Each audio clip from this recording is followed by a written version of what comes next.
Sidang lanjutan kasus penipuan properti The Anaya Village di Pecatu Bali digelar di Pengadilan Negeri Niaga Surabaya. Sidang kali ini Kurator Johan Basitan Sihi TSH. MH, menghadirkan saksi ahli hukum kepailitan dari Fakultas Hukum Universitas Airlangga Dr. Kukuh Leksono Aditya SH, LLM.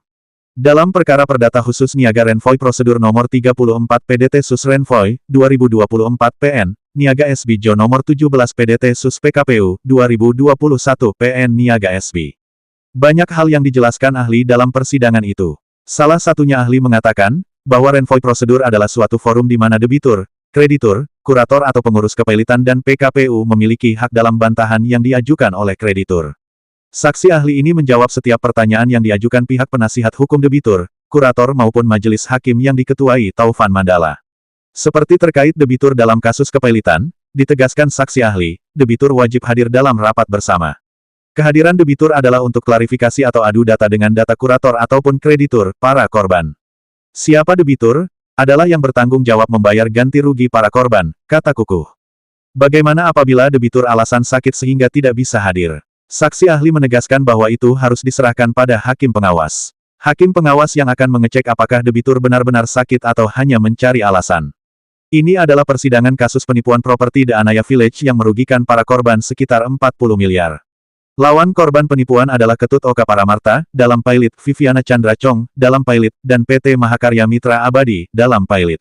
Pihak yang dipailitkan itu adalah pengembang The Anaya Village yang terletak di Pecatu Kuta Selatan Kabupaten Badung, Bali.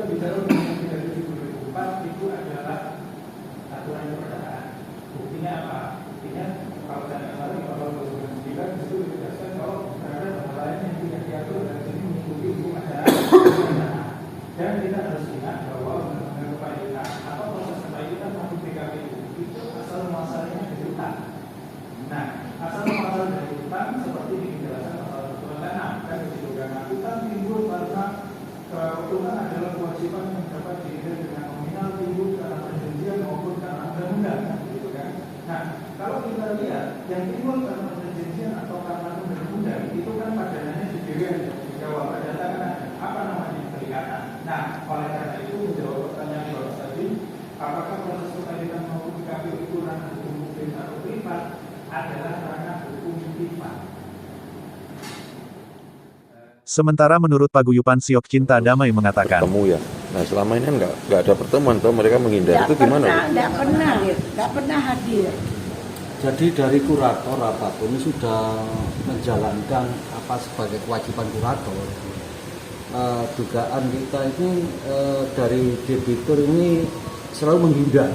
Kita ke sana itu nggak ketemu apa-apa, ke Bali apa itu. Kita berusaha sudah di WA sama Siok apa itu tidak ada ikat baik, tidak respon. Padahal di sini tadi tidak ada katanya pemberitahuan, appraisal, tidak. Kurator kemarin kan sudah menjelaskan. Juga pada waktu ketemu sama hakim pengawas yang lama kan sudah dijelaskan.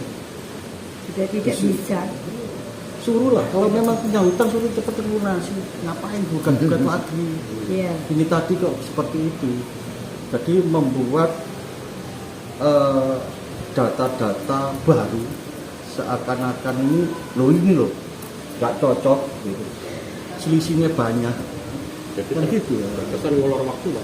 Iya, betul. Kesannya mau ngulur. Ya, maunya seperti itu. Kalau tidak puas ya tidak seperti itu lah. Kita gugat lagi kan. Ini ceritanya tadi, ini developer yang pertama kan dibatalin sepihak diganti developer kedua. Nah developer pertama ini nagih ke kurator, tapi saksi ahli bilang bisa, karena dia belum diselesaikan, dibatalin tapi belum diselesaikan. Jadi dia berhak nagih. Cuma peristiwanya karena developer ini sudah dipailit juga. Jadi bukan nanti katanya kurator bukan hak menjadi hak developer, tapi menjadi hak dikembalikan ke para korban nanti. Seperti itu. Tadi bisa diulang Bu, nilainya berapa Bu tadi? Yang aset berapa, terus yang tagihan nilainya asetnya ada pembeli investor sudah menawar 100M, sedangkan tagihan korban hanya 40. Jadi itu sudah melebihi dari tagihan korban. Jadi ini ada tagihan korban yang 57 orang belum ditagih. Nah ini bisa nanti kalau memang ada sisa aset bisa menagih. Tapi ada undang-undangnya, envoy. Ya, jadi itu memang dia tidak mengerti persoalannya. Jadi dia nuntut, dia tidak mengerti mengenai envoy. Ya ini kesalahannya dia. Jadi ya memang sepatutnya kalau masalah PAI itu tadi jadi kurator yang lebih tahu. Ya ini kan advokat yang belum mempunyai sertifikat kurator, jadi masih kurang pengalaman. tahunya. Makanya tadi pertanyaan mengarah ke pidana, ke perdata, padahal undang-undang PAI ini juga jelas. Diulang-ulang lah. Mekanismenya tetap iya. Perlu diketahui, sidang perkara perdata khusus Niaga Renvoy prosedur ini adalah buntut dari kepailitan The Anaya Village yang merugikan korbannya sekitar 40 miliar. Para kreditur yang dipailitkan adalah Ketut Oka Paramarta dalam pailit, Viviana Chandra Chong dalam pailit, dan PT Mahakarya Mitra Abadi dalam pailit. Viviana Chandra Chong selaku pengembang dari The Anaya Village tidak mengakui ada uang korban yang masuk ke rekeningnya. Vivian Chandra Chong adalah istri Ketut Oka Paramarta yang sudah meninggal dunia. Vivian Chandra ini juga menghindar saat para korban dari paguyuban Siok Cinta Damai yang diketuai Chandrawati Prajitno mendatangi rumahnya di Bali. Dari Surabaya, Rahayu mewartakan.